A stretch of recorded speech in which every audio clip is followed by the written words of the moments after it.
It's time for Board Gaming School! Hi, in today's video for Board Gaming School, we're going to be talking about Onitama. We're going to be comparing it with chess.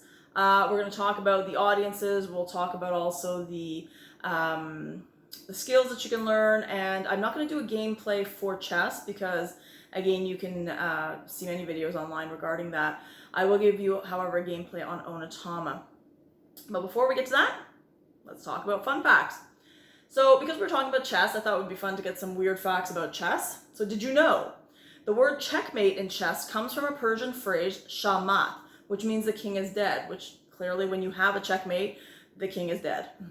The folding chessboard basically was originally invented in 1125 by a chess-playing priest.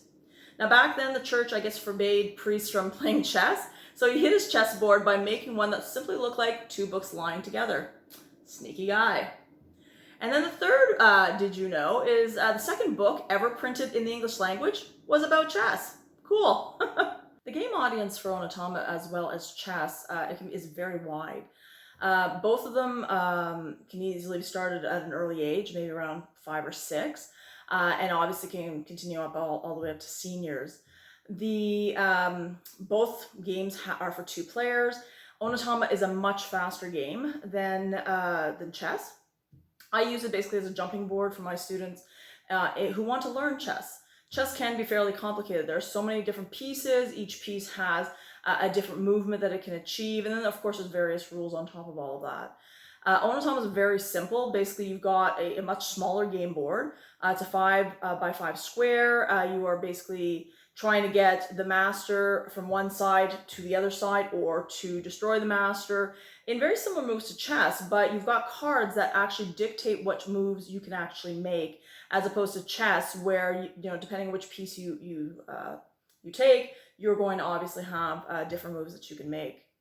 The audience that you can have also does not require any language skills, basically. It's very language independent, as long as they understand what piece can move in which way.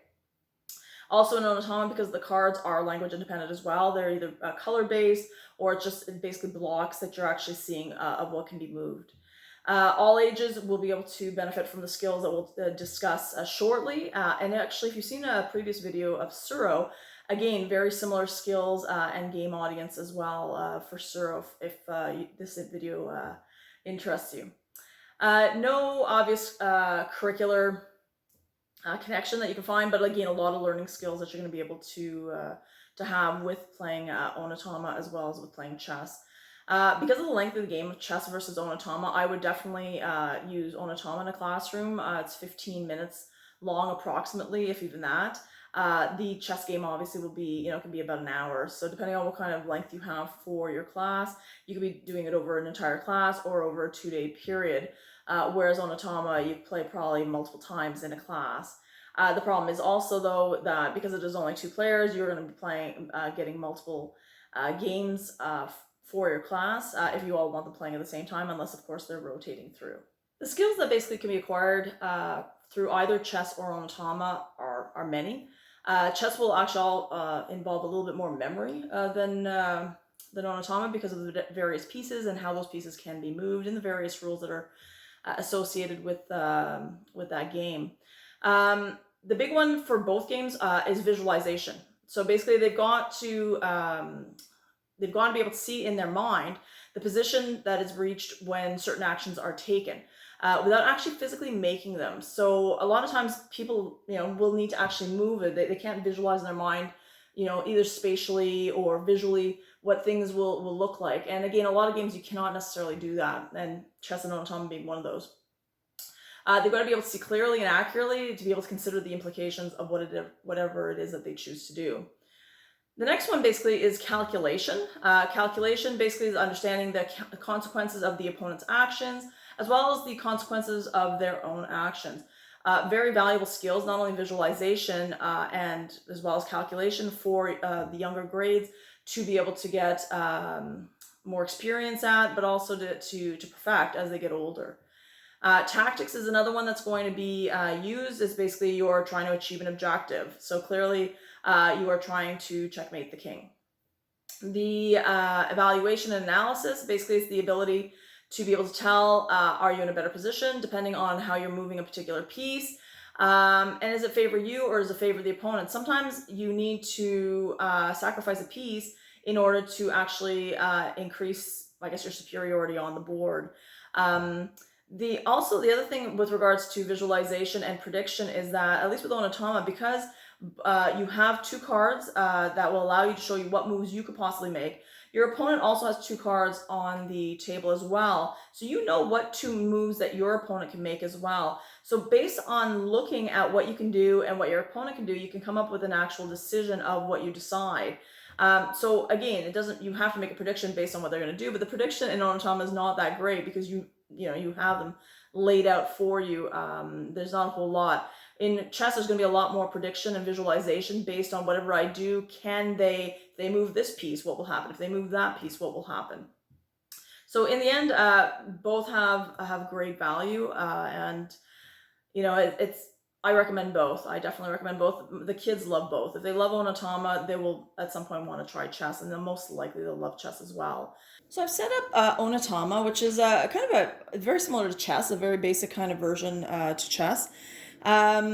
Basically you've got the different pawns. You've got the master here and basically the pupils on both sides. And the object of the game is either for the master who's in blue to end up on the chair of the master that is red, or vice versa, or somehow, like in a chess-like move, to be able to eliminate their opponent actually on the board. There is a whole stack of many different types of cards here that you're going to see. These cards, basically, you pick literally 5 of them, okay? And so basically, the pawn that you're thinking of is the one that's going to be in black, and this says where that pawn could move to. So it can move, obviously, to the right, diagonally up, diagonally down, okay?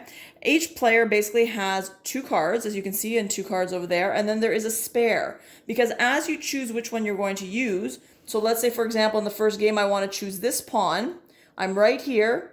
I'm going to move him 2 ahead, because of course you cannot move off of the board, right? So I'm going to move him 2 ahead. I have actually used this. I would put it to the side and take the one that's missing. So there's kind of a rotation. So you know precisely exactly the moves that can take place in the game. It just depends on when you actually have them. So this being the card that will be used next, you can see that in the corner it actually has a red symbol on it, and so for that it means red gets to go first.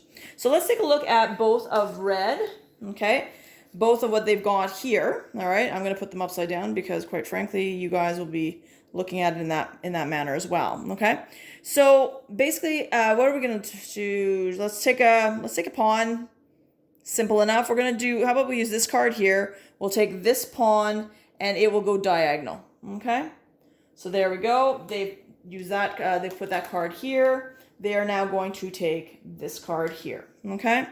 My guy, I'm going to choose, now, for example, in this case here, if I were to use this guy here and I were to move him 2 ahead, he would be here. So it is possible that one of the cards, if that person can land on this space, would get my guy, and I would be one player short. Now, I can see what moves that these people can possibly make. So if I were to actually put him here, the next possible turn, can this one go diagonally? No, he cannot. No, he cannot. So he would actually be safe there. So I think I will actually do that. Move him here, and I will end up taking the next card there. So now it's back to my opponent's turn. My opponent, basically, he will end up using, let's put him this way here. Okay, so he will end up using, oh, you know what? I made a boo-boo, actually, because I had it upside down. This player actually can use this one. So he's going to use this card here. He's going to use this player. He's going to move diagonally. And I've just basically lost a player, okay? So this basically continues on going round and round, okay? And he gets to take this one here. Until, as I said, the master is either on the other master's seat, or the master has actually been taken by one of the pawns on the game. So let's just play one more quick round so you get a basic gist, and then we'll stop, okay?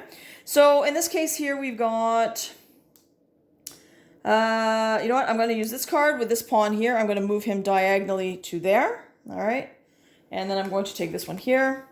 I'm going to take a look at what they've got there. He could... Now, thankfully, oh, that was actually a silly move because he's right there. But Thankfully, there's neither card will allow him to actually move on to me.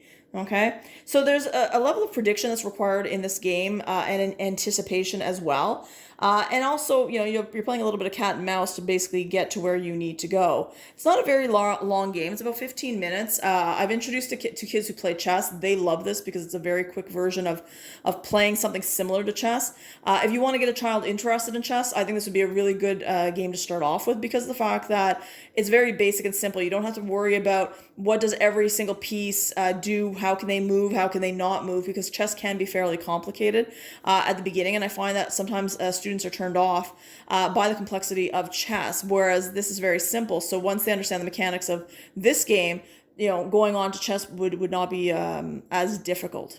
So that concludes another episode of Board Gaming School, discussing Onitama and chess. I hope you enjoyed the video. If you'd like to see more, please subscribe. If you love the video, please hit the like button as well. And have yourself a great day. Bye.